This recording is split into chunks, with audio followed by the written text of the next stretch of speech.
the opportunity, we want to find out, can you respond to the former Finance Minister Kamla's statement last night that there was a cabinet note claiming loans were redirected to pay public servants for August and September? Well, I would like to ask the former Minister of Finance what he did with $566 billion, because everything is in a state of shambles. And he borrowed to pay borrowings, loans. So nothing is new in finance. There are different financing mechanisms.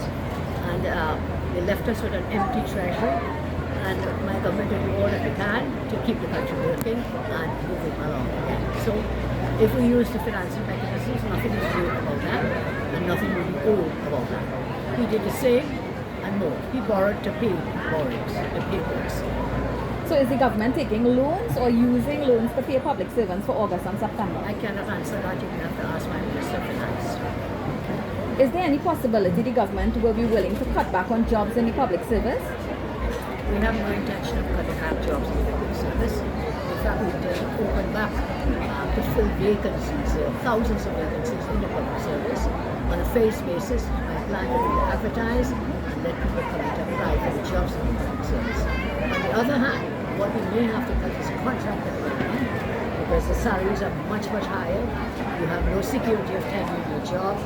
You cannot get a loan, you cannot get a mortgage, you cannot leverage your job in contracts, because they are by nature not fixed, that you can be sent home at any time. So the monies from savings on contract jobs will be used to help us fund more public sector jobs. That is my vision. As I say, it will have to happen on a phased basis. Can you expand on Trinidad and Tobago's entry in the alliance that Marco Rubio announced last night? I think it's a very beneficial thing for Trinidad and Tobago. I cannot give you details. Those are national security issues, and I would prefer not to pronounce on specific details at the time. But I think it's a great opportunity for us. We've had 25 years of runaway crime, murders, bloodshed.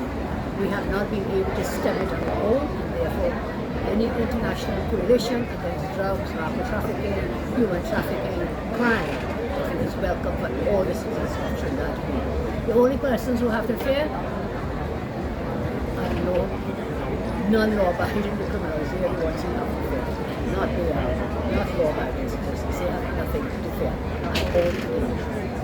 Now, what are the implications and who is representing us in this alliance? The government of Trinidad and Tobago is representing us.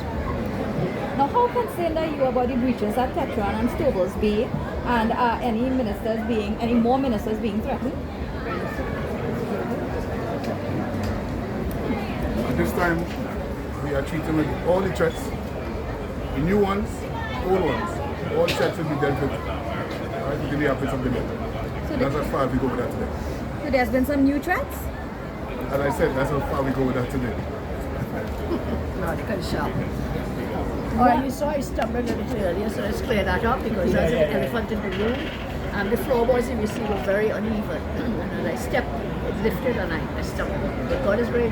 I got up instantly, and I'm fine. Thanks a lot. That was part of the exercise, that there were senior officers involved in some of the breaches that are taking place. I think the SO is working very well. The primaries are definitely down. And how concerned I am about breaches? Well, that's why we have law enforcement out in full force, military plus TTPS. Have you received any more feedback regarding your statements as it relates to CARICOM? Any feedback from one of the the statements where you said that Trinidad would be seeking Trinidad's interest first? Yes, Trinidad to be first. I say definitely yes. This issue that I'm fracturing the CARICOM was already fractured. All the nations who are signed on to ALBA, Trinidad and Tobago is not a party to ALBA. They have already made the promises before I even spoke on this matter. They took their positions at that ALBA meeting a couple of days ago. So we are already fractured in that regard, but I remain committed to the CARICOM, to being a member and working with our CARICOM neighbors. But as I say today, Trinidad and Tobago first, and we get damaged for that statement, but I make no apologies for it. We are awash with blood and murders. We are awash with crimes, and therefore, if this can help us, we're welcome. Madam Prime Minister, I just have one question. I wanted to find out the reason for the Defense Commanding Officer, Mr. Preston Charles, for being sent on leave and then recalled within 24 hours. Can you comment on that? I cannot speak on that, ma'am. I'm sorry. I don't have the details on that. I think the Minister of Defense would be best to answer those. I know there was no instruction coming from anywhere else, so it was within the Ministry of Defense.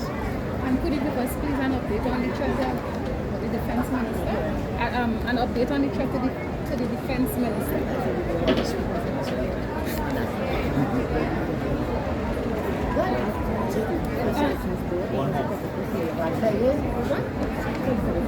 And could you comment about the First Citizen Board and what procedures should be If proper procedures were followed. Again, that is left to be seen as far as I'm aware. The answer is yes, but as a government, we do not become involved in matters at that level. It is for the board of FCB to handle that. A new board will be appointed shortly, and we will want to say more about FCB.